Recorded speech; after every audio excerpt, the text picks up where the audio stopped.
Welcome to Kenton's videos. Enjoy the video. In this video, I will explain how to play Grief Geometry Dash. This level is considered one of the most challenging in the game, demanding exceptional skill.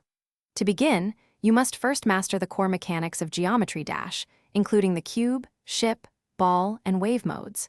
Focus on precise inputs and understanding how each game mode reacts to your clicks.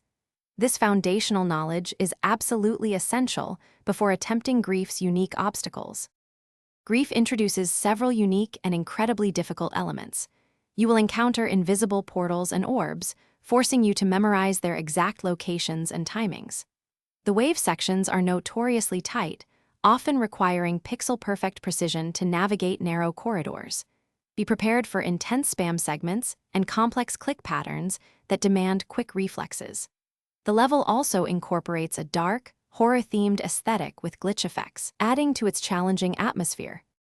To conquer Grief, strategic practice is key. Spend countless hours in practice mode, focusing on individual sections until they become consistent.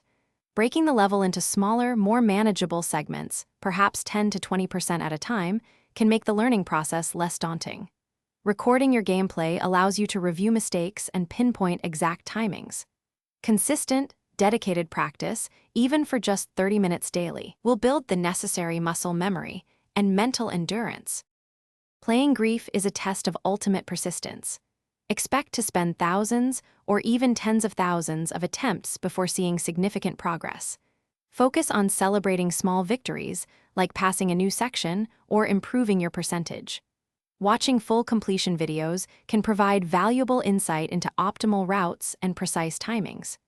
Remember, mastery of a level this difficult is a marathon, not a sprint, so stay motivated and enjoy the journey of improvement.